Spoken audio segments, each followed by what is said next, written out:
तर मी अमेय स्वागत करतो तुमचं अमेझिंग इंजिनियर्सवर। महाट्रान्सकोचा असिस्टंट इंजिनियर ट्रान्समिशनचा पेपर 29 डिसेंबरला म्हणजे ह्या संडेला झाला आहे। तर त्याचा पेपर ॲनालिसिससुद्धा बऱ्याच मुलांनी बघितला असेल, पण सगळ्यात जास्त जी नेहमी उत्सुकता असते की एक्सपेक्टेड कट ऑफ किती असू शकतो ते। ओके, तर त्यासाठी मी एक गुगल फॉर्मसुद्धा क्रिएट केला होता, जो आपल्या टेलिग्रामच्या ग्रुपवर मी पोस्ट केला होता आणि इवन यूट्यूबवर पण कम्युनिटी टॅबमध्ये मी पोस्टसुद्धा केला होता, जेणेकरून तुम्ही तो फॉर्म फिलअप केल्यानंतर आपल्याला एक एक्सपेक्टेड कट ऑफ काढणं समजू शकेल। बिकॉज आफ्टर ऑल पेपर तुम्ही दिला होता, तुम्हाला तिथे टाईम ड्युरेशन कसा पुरला, कसा तुम्हाला यूज करता आला की नाही, या सगळ्या गोष्टी तुम्ही चांगल्या प्रकारे सांगू शकता, राईट। पेपरची डिफिकल्टी लेवल इथून बघून वेगळी दिसते आणि तुम्ही स्वतःहून देता तेव्हा वेगळी दिसू शकते, राईट। तर त्यामुळे आपण जो गुगल फॉर्मचा जो रिस्पॉन्स आला आहे आणि एक्झॅक्टली त्याच्यावरच रिलाय न होता बऱ्याच साऱ्या गोष्टीसुद्धा बाकीच्या पण आपण कन्सिडर केल्या, जसे की नंबर ऑफ वॅकन्सीज किती आहे ते, त्यानंतर पेपरची डिफिकल्टी लेवल किती होती ते, स्टुडंटचा ऑब्व्हियसली रिस्पॉन्स तुम्ही जो दिला आहे त्याच्या हिशोबाने सुद्धा आपण चेक केलं। या सगळ्या गोष्टी लक्षात घेऊन आणि प्लस 2 इयर्सचा स्पॅन लास्ट एक्झामपासून, ओके, आणि प्रिव्हियस इयरचा कट ऑफ, लास्ट इयरचा कट ऑफ किती होता, या सगळ्या बेसिसवर आपण एक एक्सपेक्टेड कट ऑफ काय असू शकतो, जेणेकरून तुम्हाला कळेल की तुमचा सेफ स्कोर किती असू शकतो। ते जर एवढा स्कोर येत असेल तुम्हाला तर वेल अँड गुड, चांगली गोष्ट, सिलेक्शन व्हायचे तुमचे चान्सेस आहेत। ओके, तर स्टार्ट करूया आपण एक एक कॅटेगरी वाईज। सगळ्यात पहिल्यांदा बघूया ओपन जनरलसाठी। तो ओपन जनरलच्या म्हणजे त्याच्यातून वुमन रिझर्वेशन आणि स्पोर्ट्स पर्सनचा जर मी कोटा काढून टाकला तर टोटल 73 वॅकन्सीज आहे होते। इथे मी लेफ्ट साईडला आहे तिथे वॅकन्सीज लिहितो किती आहेत ते, 73 वॅकन्सीज आहे। लास्ट टाईमला if I am not wrong 37 vacancies होत्या ओपन जनरलच्या, तर त्याच्यापेक्षा ह्या जास्त आहेत। ओके, तर जो मी पोल टाकला होता त्याच्या अकॉर्डिंग बऱ्याच मुलांनी 100+ 105+ असे स्कोर दिलेला आहे। तर त्याच्यावरून आपण जर काढलं तर 100 to 102 असा मुलांनी सांगितलेला किंवा रिस्पॉन्सप्रमाणे आहे। पण मला असं वाटतं की एवढा कट ऑफ जाणं पॉसिबल नाही आहे, कारण बऱ्याच मुलांना वाटतं की मला एवढे मार्क्स मिळत आहेत, पण तिथे मिस्टेक झालेल्या असतील कदाचित। एक्झॅक्टली तुम्ही ॲनालिसिस आता जो केला असेल नंतर सेम क्वेश्चन नसतील किंवा टेक्निकलमध्ये नॉन टेक्निकलमध्ये कुठेतरी कमी जास्त झाले असतील, तर त्या अकॉर्डिंग मला वाटतं की एवढा कट ऑफ तरी नाही जाणार। हा जो ओपन जनरलचा जो कट ऑफ आहे तो बिटवीन 96 to 98 ह्या दोघांमध्ये लाय करू शकतो। जो लास्ट टाईमचा जो ओपनचा कट ऑफ होता तुम्हाला हवा असेल तर तो समथिंग 97.7च्या आसपास होता। ओके, एक्झॅक्टली राऊंड फिगर नसते, कारण त्याच्यामध्ये कन्वर्ट करतात 150मधून 100मध्ये, तर त्यामुळे ह्याच्या आसपासच असू शकतो। भले तुम्हाला वाटलं की नंबर ऑफ वॅकन्सीज वाढल्या आहेत, पण ऑब्व्हियसली सोबतच बऱ्याच मुलांचं प्रिपरेशनसुद्धा जास्त स्ट्रॉंग झालेलं आहे। 100 102 मी एवढं कन्सिडर नाही करत, कारण त्याच्यात चुकायचे चान्सेस जास्त, त्यामुळे आपण पकडू शकतो की ओपनसाठी 96 to 98 एवढा कट ऑफ येतो जाऊ शकतो। त्यानंतर ओपनचा वुमन रिझर्वेशनसाठी टोटल 34 वॅकन्सीज आहे। वुमन रिझर्वेशनचा जो कट ऑफ आहे ओपनपेक्षा जनरलपेक्षा तो थोडासा कमी लागू शकतो, एकदमच कमी नाही लागणार, तो अराउंड आपण एक्सपेक्ट करू शकतो 95 to 96च्या रेंजमध्ये सुद्धा असू शकतो। कारण ह्याचा आलेला आहे रिस्पॉन्स, हे माझ्या मनानेच सगळ्या गोष्टी सांगत नाही आहे। आलेला जो आकडा आहे तो खूप जास्त होता, 98,101च्या रेंजमध्ये होता जो मला मिळाला आहे तो, पण म्हणजे मॅक्झिमम फिमेल कॅन्डिडेट्सने इथे टिक केलं होतं, पण एवढा जाणार नाही, आपण कन्सिडर करू शकतो 95-96 पर्यंत जाऊ शकतो। ओके, त्यानंतर OBC जो मेलचा कट ऑफ होता, अगेन सांगतो जो आलेला आहे त्याचा आकडा मी सांगतो, जेणेकरून तुम्हाला सांगतो की मुलांनी स्वतः किती मार्क केलेलं आहे ते 96-98 ह्या रेंजमध्ये OBCचे मॅक्झिमम स्टुडंट्सने मार्क केलेलं आहे, पण मला वाटत नाही एवढा जाऊ शकतो। बिकॉज लास्ट टाईम पण आपण म्हणतो की OBCचा कट ऑफ ऑलमोस्ट ह्याच्या जवळपासच लागतो ओपनच्या, पण जर प्रिव्हियस इयरचा पण आपण कन्सिडर केलं तर प्रिव्हियस इयरचा जो OBCचा कट ऑफ होता तो समथिंग 88.7 एवढा आसपास होता, 88-89च्या रेंजमध्ये होता, आणि आता मुलं म्हणतात 96-98 पडू शकतो। ओके, तर आपण एवढा नाही कन्सिडर करू शकत की जास्त जाईल, पण 90 to 94च्या रेंजमध्ये आपण कन्सिडर करू शकतो। ओके, थोडी रेंज जास्त ठेवलेली आहे, कारण इथे खूप फरक दिसतोय। मुलांचा म्हणतात 96-98 पर्यंत असू शकतो आणि प्रिव्हियस इयरचा जो कट ऑफ आहे तो 88.7। ह्याच्यामध्ये चान्सेस कसे असतात की OBC मधले जे टॉपर मुलं आहेत की ज्यांना वाटतंय की माझं जास्त मार्क्स मिळत आहेत, ते ऑलरेडी मग ओपन जनरलच्या ज्या सीट्स आहेत तिथे ते ऑलरेडी सिलेक्ट होऊन जातात मुलं, राईट। आणि ह्या 73 वेकेन्सीजमध्ये मोस्टली 40+, बाकीच्या 40-50+ दुसऱ्या कॅटेगरीचे स्टुडंट आहेत ते सीट्स तिथे ग्रॅब करतात. ओपन जनरलच्या ज्या सीट ॲक्च्युअली असतात ओपनच्या त्या तिथे राहत नाही. त्यामुळे मग हे OBCमध्ये ज्यांचा वाटतं की त्यांना मार्क्स जास्त मिळाले ते मग ह्या सीटमध्ये कन्सिडर होतात आणि मग नंतरचे जे OBCमधली मुलं आहेत ती मग इकडे येतात. OBC या कॅटेगरी अंडर मग त्यांचं सिलेक्शन होतं. त्यामुळे आपण कन्सिडर करू शकतो 90 to 94च्या रेंजमध्ये असू शकते. ओपन जनरलचं जर तुम्हाला वॅकेन्सी हवी असेल तर ते पण मी इथे लेफ्ट साईडला लिहितो. टोटल 59 वेकेन्सीज आहेत. ओपन जनरल OBC मेलच्या.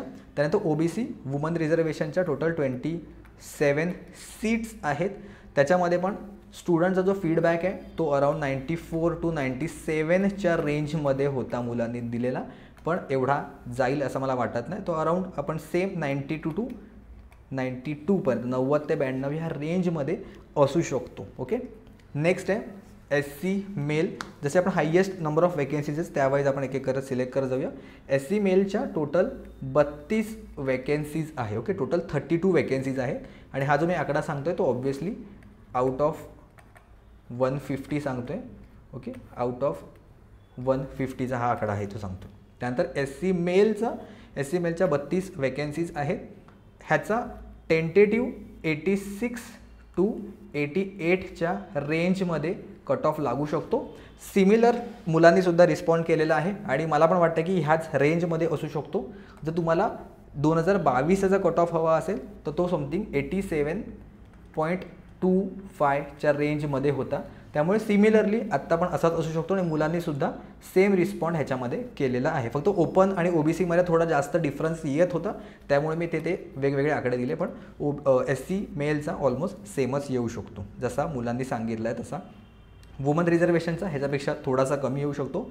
अराउंड 82 to 84 या रेंजमध्ये येऊ शकतो. तर तुम्हाला वाटतं की 80 to 84 हे मार्क्स जास्त आहेत का? तर हे आउट ऑफ 150 आहेत. ओके. 150 म्हणजे 150 पैकी 82 मार्क्स आहेत. ओके. जर कम्पॅरेटिव्हली तुम्ही चेक केलं तर हे जास्त होत नाही आहेत, पण पेपर टफ होता. मुलांना बरेच कन्फ्युजिंग क्वेश्चन होते त्यामुळे कट ऑफ कमी लागू शकतो. पण हे त्यांच्यासाठी असं जे कदाचित मुलं नवीन असतील ज्यांनी गेटचे किंवा इंजिनिअरिंग सर्व्हिस एक्झामचे सुद्धा क्वेश्चन जर सॉल्व केले असतील किंवा चांगल्या लेवलचे AEचे ट्रिकी क्वेश्चन्स वगैरे सॉल्व केले असतील, जसे की आपल्या टेस्ट सिरीजमध्ये मी टाकले होते कन्सेप्च्युअल जे काही क्वेश्चन्स आहेत, ज्यांनी कन्सेप्ट समजून जर टिक केले असतील, सॉल्व केले असतील तर बऱ्याच मुलांनी 46 to 48 सुद्धा मार्क्स क्वेश्चन्स अटेम्प्ट केलेले आहेत आउट ऑफ 50 जे टेक्निकलचे क्वेश्चन्स होते ते. बाकी नॉन टेक्निकल तर सगळ्यांनाच लेंदी होतं, पण हे जो टेक्निकलवाला होता विथ ॲक्युरेसी हा मेन तुमचा गेम चेंजर फॅक्टर होता. ठीक आहे. तर SC वुमन रिझर्वेशनचा पण झालेला आहे. त्याचं जर सीट्स हव्या असतील तर मी सांगतो त्याच्या टोटल 15 वेकेन्सीज आहेत. त्यानंतर ST मेलच्या बघूया. ST मेलच्या किंवा जनरलच्या ज्या आहेत वुमन रिझर्वेशन आणि स्पोर्ट्स पर्सन कट केल्यानंतर तर त्या 20 आहेत. ह्याची रेंज असू शकते अराउंड 80 to 85च्या रेंजमध्ये इथे असू शकते. जर प्रिव्हियस इयर जर तुम्हाला हवा असेल तर तो खूपच ड्रास्टिकली कमी होता. ओके. जर तुम्ही चेक केलं तर अराउंड 68च्या अराउंड काहीतरी होता 2022चा कट ऑफ. ओके. पण चान्सेस मला वाटतात नाहीत की एवढा ड्रॉप होऊ शकतो. अराउंड 80-85 किंवा मॅक्स टू मॅक्स जर आपण उतरलो तो एक 78पर्यंत एक येऊ शकतो. किंवा जर दुसरी तुम्हाला हवं असेल तर 78 ऑफ 83च्या आसपास येऊ शकतो, पण एवढा ड्रास्टिकली होणार आहे. माझं फर्स्ट टार्गेट असेल की एवढा असेल STचा, कारण सीट्स कम्पॅरेटिव्हली कमी आहेत, जास्त नाही आहेत सीट. आणि त्यानंतर जर हा जर रेंज जर नाही आला तर 78 to 83 म्हणजे एकदम कमी आहे. 68 वगैरे यायचे चान्सेस फार कमी दिसत आहेत, कारण मुलांनी STचे जे मला आलेले आहेत रिस्पॉन्स त्याच्यामध्ये खूप जास्त चांगले मार्क्स मुलांनी टाकलेले ऑलमोस्ट ह्या रेंजमध्येच टाकलेले आहेत. ओके. त्यानंतर ST वुमन रिझर्वेशनचा जर आपण कन्सिडर केला तर अराउंड 76 to 78 ह्या रेंजमध्ये येऊ शकतो. ह्याचा कट ऑफ आहे ह्याच्या वेकेन्सीज आहेत 10 वेकेन्सीज ह्याच्या आहेत इथे. ओके. पुढे जाऊया. पुढे आहेत SEBC मेल.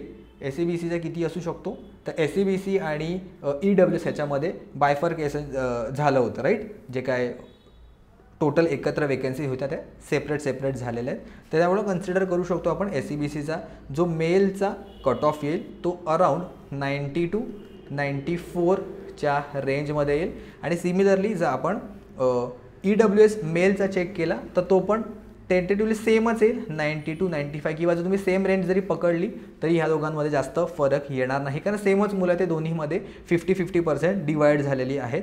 ह्याच्या जर वेकन्सी कन्सिडर केल्या तर 27 वेकन्सीज आहेत मेलसाठी, SEBCसाठी सुद्धा आणि EWSसाठी सुद्धा, आणि वुमन रिझर्वेशनचा टोटल 13 वेकन्सीज इथे आहेत. ओके, तर SEBC वुमन रिझर्वेशनचा असू शकतो अराउंड एक 90 ते 92 या रेंजमध्ये येऊ शकतं, आणि EWS जो वुमन रिझर्वेशनचा जो कोटा आहे त्याच्यामध्ये अराउंड आपण 88 to 90च्या रेंजमध्ये असू शकतो. हा सगळा रिस्पॉन्सचा पार्ट आहे. आता आपल्याला जेवढे रिस्पॉन्स आले त्या हिशोबाने मी ॲज इट इज न उचलता पेपरचा ॲनालिसिससुद्धा केलेला आहे. प्रिव्हियस इयर कट ऑफसुद्धा जसं मी सांगितलं लास्ट इयरचा तोसुद्धा कन्सिडर केलेला आहे, आणि मी पर्सनली मुलांना पण विचारलेलं आहे, माझ्या पेड बॅचमधल्यासुद्धा किंवा बाकीचे जे जनरली मला मेसेज करतात त्या मुलांशी बोलणं झाल्यानंतरच आपण हा कट ऑफ प्रेडिक्ट करतो.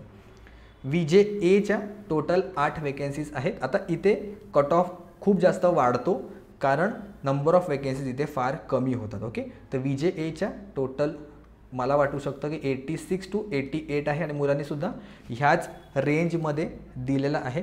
जर तुम्ही VJAचा लास्ट टाईमचा जर कट ऑफ चेक केला तर तो अराउंड 83 येतो आहे. पण जसं की कॉम्पिटिशन वाढलेली आहे, मुलांनी खूप जास्त अभ्यास केला, जे लास्ट टाईम सिलेक्ट नव्हते झाले, तर त्यामुळे कट ऑफ हलकासा वाढू शकतो. पण सोबत आपल्याला हे पण लक्षात ठेवायला लागेल की नंबर ऑफ वेकन्सीजसुद्धा प्रिव्हियस इयरपेक्षा जरा जास्त आहेत. राईट, NTBचा अराउंड 90 to 92 पर्यंत जाऊ शकतो, म्हणजे 90 ते 92च्या रेंजमध्ये, कारण बऱ्याच मुलांचा मला हाच रेंजमध्ये आलेला आहे. ओके, जर प्रिव्हियस इयर चेक केला तर तो कम्पॅरेटिव्हली थोडा कमी आहे, पण जर नंबर ऑफ वेकन्सीज आपण चेक केलं तर NTBच्या फक्त 6च वेकन्सीज आहेत. ओके, म्हणजे ज्या ओपन जनरलच्या ज्या मी कन्सिडर करतो ते, तर त्या अकॉर्डिंग 90 ते 92 या रेंजमध्ये असू शकतो, बिकॉज वेकन्सीज कमी असल्यामुळे. जर तुम्हाला प्रिव्हियस इयरचा हवा असेल तर NTBचा प्रिव्हियस इयरचा 77 ऑलमोस्ट होता. ओके, प्रिव्हियस इयरचा म्हणजे 2022चा, जो ब्ल्यू कलरमध्ये मी इथे लिहितो तो 2022चा आहे. त्यानंतर NTCचा आहे तो 91 to 94 ह्या रेंजमध्ये असू शकतो, आणि असाच रिस्पॉन्स मुलांकडून सुद्धा आलेला आहे. NTCच्या वेकन्सीज आहेत, इथे लेफ्टला मी वेकन्सीज लिहितो आहे. NTCच्या वेकन्सी आहे टोटल 9. ओके, ओपन ह्याच्यामध्ये मी वुमन रिझर्वेशन वगैरे वेगवेगळ्या सेपरेट आउट केलेलं नाही आहे. वुमन रिझर्वेशनसाठी तुम्ही एक 2 ते 3 मार्क तुम्ही मायनसमध्ये कन्सिडर करू शकता. ओके, -2 मार्क्स या कट ऑफपासून तुम्ही कन्सिडर करू शकता. आता ह्या गोष्टी डिपेंड करतात की तुमच्या कॅटेगरीमध्ये किती स्टुडंट्स किंवा किती वुमन कॅन्डिडेट्स आहेत, त्यावरून ह्या गोष्टी कमी जास्त होऊ शकतात. पण आपल्याकडे रिस्पॉन्स फार कमी आला होता, त्यामुळे मी डायरेक्टली एकच कट ऑफ देतो आहे, ह्याच्यामध्ये सेपरेट करत नाही आहे.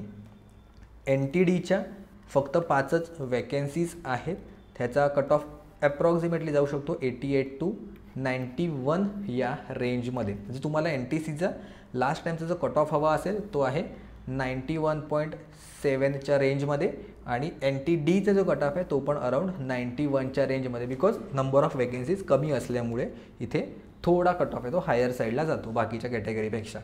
त्यानंतर SBCच्या आता जर चेक केल्या तर फक्त 3च वेकन्सीज आहेत SBCच्या ओपन जनरलच्या. SBCचा लास्ट टाईमचा जो कट ऑफ आहे तो अगेन 3 वेकन्सीज आहेत, त्यामुळे खूप जास्त लागतो. 94च्या आसपास लागला होता, म्हणजे जर आपण कन्सिडर केलं ओपनपेक्षा थोडासा खाली कन्सिडर करू शकतो.